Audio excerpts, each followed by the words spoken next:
Baiklah, di sini saya akan menjelaskan tentang Pramuka. Pramuka adalah singkatan dari Praja Muda Karana dan merupakan organisasi atau gerakan kepanduan kepramukaan. Adalah suatu organisasi yang merupakan wadah proses pendidikan kepramukaan yang dilaksanakan di Indonesia. Baiklah, saya akan masuk ke soal-soal UASnya. Satu, jelaskan secara ringkas padat tujuan mata kuliah ini dan bagaimana Anda mengatur kegiatan belajar Anda untuk mencapai tujuan mata kuliah tersebut.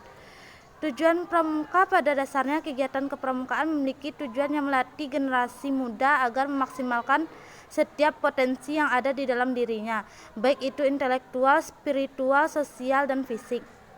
Dan selanjutnya, cara saya untuk mengatur kegiatan belajar saya untuk dapat mencapai tujuan mata kuliah kepramukaan ini yaitu dengan membuat jadwal untuk mengerjakan setiap tugas yang diberikan. Dengan begitu, saya dapat mengerjakan tugas yang semaksimal mungkin.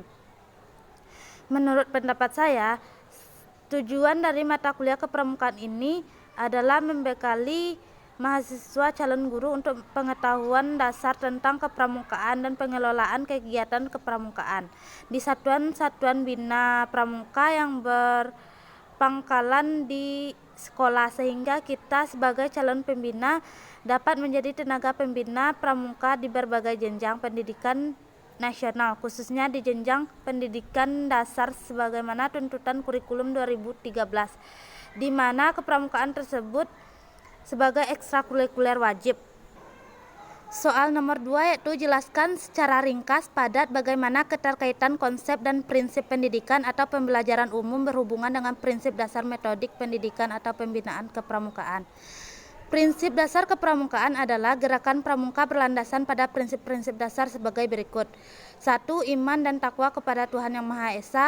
2. Peduli terhadap bangsa dan tanah air, sesama hidup dan alam. 3. Peduli terhadap dirinya pribadi. 4. Taat kepada kode kehormatan pramuka.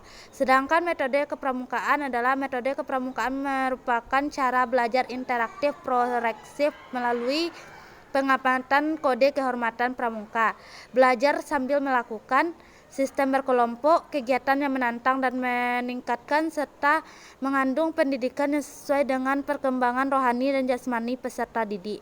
Kegiatan di alam terbuka, sistem tanda kecakapan, sistem satuan terpisah untuk putra dan putri kiasan dasar. Soal yang ketiga yaitu jelaskan secara ringkas padat permasalahan dalam pembinaan kepramukaan di sekolah atau madrasah saat ini berdasarkan pengamatan Anda.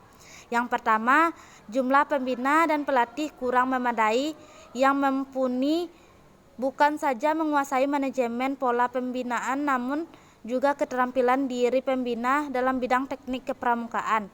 Karena selama ini banyak pembina yang mengikuti kursus pembinaan hanya sebatas gugur kewajiban. Implementasi ke peserta didiknya tidak pernah, sehingga sasaran mengikuti kursus tersebut tidak tercapai. Maka berdampak pada tingkat kemajuan peserta didik di gugus depannya yang tidak berjalan dengan baik walaupun ada pembinanya yang pernah mengikuti kursus pembina pramuka.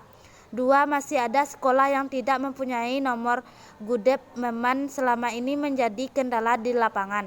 Ketika gugus depan akan berkiprah lebih mendalam atau lebih aktif, lebih menyelenggarakan kegiatan kepramukaan di pangkalannya.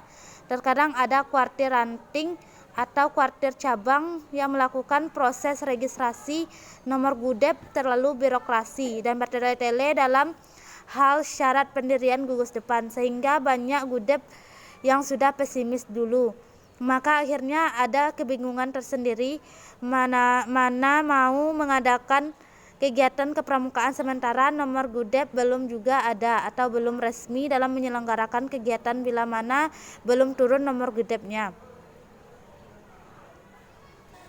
Sedangkan soal nomor 4 yaitu jelaskan secara ringkas padat apa dan bagaimana ide Anda dalam mengatasi permasalahan dalam pembinaan kepramukaan di sekolah atau madrasah tersebut di masa depan.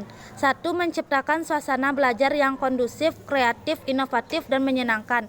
Dalam hal ini, masalah dalam kegiatan kepramukaan akan berkurang. Tidak menutup kemungkinan menghilangnya segala kejenuhan dalam proses pembinaan kepramukaan di sekolah atau madrasah. 2. Memilih pembina yang berkualitas dalam pendidikan kepramukaan.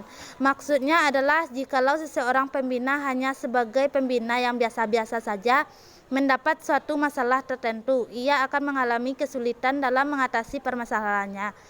Namun jikalau pembinaan yang mendidik itu memiliki kualitas atau kuantitas yang di atas rata-rata, maka masalah yang ada tersebut bukanlah suatu masalah yang berarti baginya.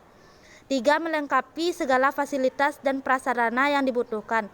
Masalah seringkali muncul akibat tidak adanya alat-alat yang dibutuhkan dalam proses pembinaan kepramukaan di suatu sekolah, sehingga hal ini dapat menghambat perkembangan dan kemahiran dalam seorang peserta didik dalam kepramukaan.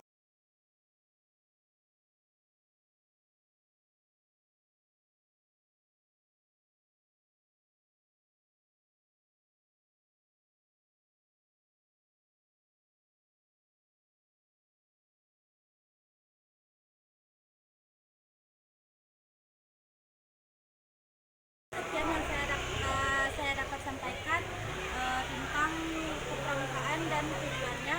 Sekian, assalamualaikum.